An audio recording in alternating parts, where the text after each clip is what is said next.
Welcome back, guys. In a previous video, did a little bit of an overview and some instructions on the install on the Tandem Cross Victory trigger. What we're going to do today is we're actually going to compare that, see if there's any realized results in the difference between it and the Volquartsen triggers that we have been using up to this point. The bullseye to the right will be for the Volquartsen trigger. Bullseye on the left will be for use on the Tandem Cross. We're going to be shooting out of both of these Buckmarks the LE match ammo today. I've found that this ammo is the most accurate in these. We're not going to be too terribly concerned with point of aim necessarily, or point of impact. Well, point of aim obviously needs to be consistent, but point of impact. What we're going to be looking for is that group size. If I'm aiming at the same point repeatedly, if my trigger pull is consistent and crisp and my follow through is there, which you should be able to tell in the video, then with this LE ammo we should have a very, very tight grouping down there. I suspect that the difference between the two is probably minimal, but again, as we talked about in the previous video, when you're shooting precision pistol and bullseye pistol, minimal makes a huge difference. So I'm going to go set the cameras up down range and we'll get started. Okay, so we got both cameras rolling now.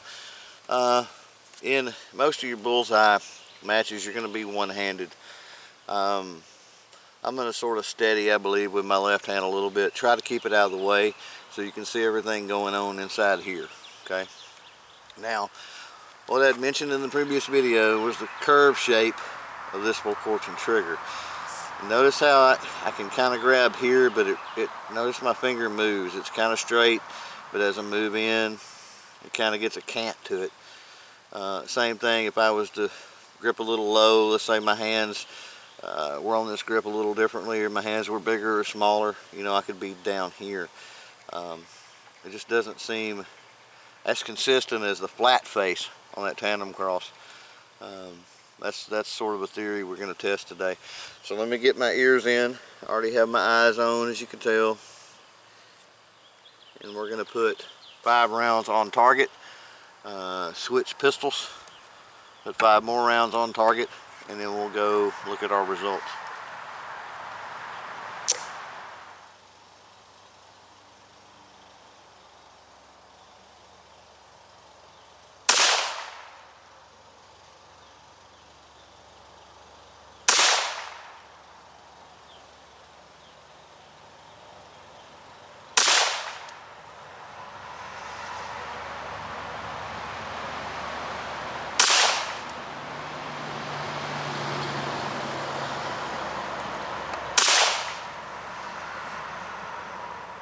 Okay, I don't know if you noticed on that, my follow through wasn't the greatest. Had to do with the way that this Volquartsen stops. I'm sure we're probably going to see that in the grouping down there, but that all factors in. Okay, it's how easily it is to be consistent with one of these trigger shoes as compared to the other. Now we've got the Tandem Cross pistol with a Tandem Cross, and granted, it's hot out here. These pistols are warm. I'm feeling it on my fingers here. The ammo, I'm sure, is a little bit warm.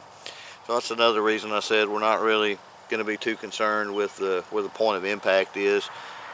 It's just how consistent that grouping is. For the record, another thing I should have mentioned early on, we're shooting at 25 yards here. Okay. 50 foot and 25 yards seems to be about the norm on most of your precision and bullseye pistol matches. So you can see on this, notice I put my finger in. First of all, I don't have a whole lot of room here. It takes up some space. I put my finger in, and notice how I've got a flat surface, but my finger really doesn't cant any because that's flat. So it's pretty easy to get it center of this trigger. Another thing I want to mention that I did not in the last video. Once the last video was done, one thing about this Tandem Cross trigger that I noticed, I did not do a trigger pull test, and probably should have, but I thought about it after the fact. So one thing I want to let you guys know is that after installing this Tandem Cross trigger here, okay, it did reduce my trigger pull by a few tenths of an ounce. Okay, now what do I attribute that to? Well, I attribute that to the efficiency, let's say, of this trigger because of the flat face and the force of that finger, however little it is, of course, but it's utilizing that power a little bit better. Okay, so it causes that to break a little bit quicker. That's my theory on that. So let's put these 5 down range, and then we'll go check our target. Oh, I gotta say already, I like this trigger. And notice I come completely off. I probably shouldn't have, but I wanted you to see the reset on this.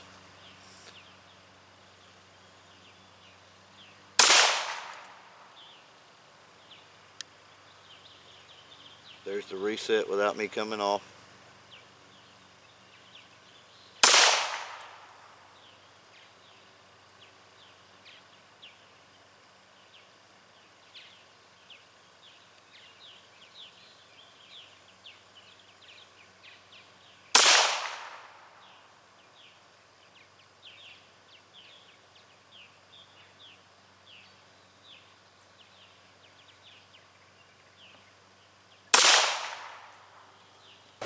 Alright, now let's go over some data.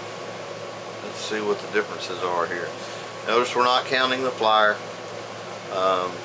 More than likely that was me. This is my first time.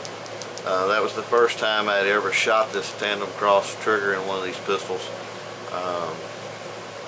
That was a screw up on my part. I'm 99.9% sure. These are a little bigger groups, even in both categories, than what I've experienced in the past. But like I said, the pistols were warm, the ammo was warm, it was hot out there.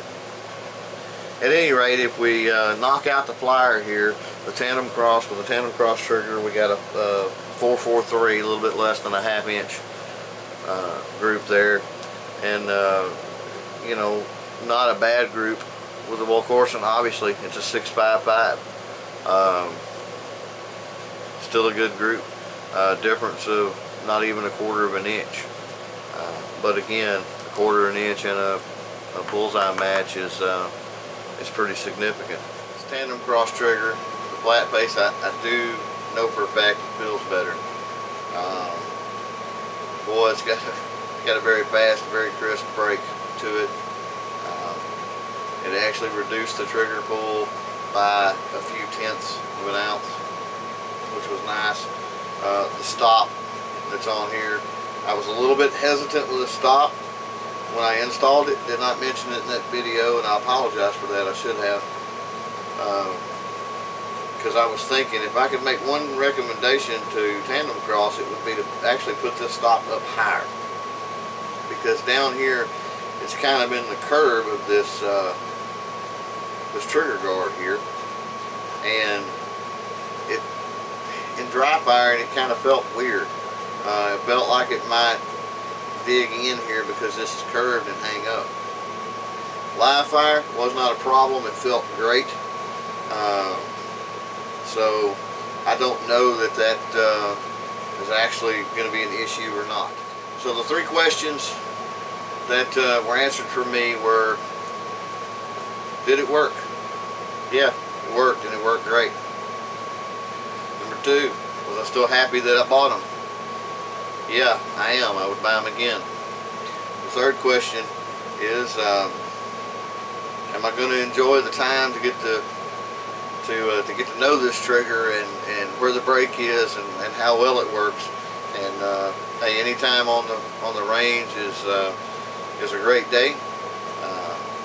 So I look forward to working with this trigger some more and getting used to it like I have the Voquartsen triggers. Don't forget, you can also follow us on Twitter, Instagram, Facebook, and if you're in the East Texas area, the social site East Texas Outdoor Network. Till next time, guys, as always, have fun and be safe.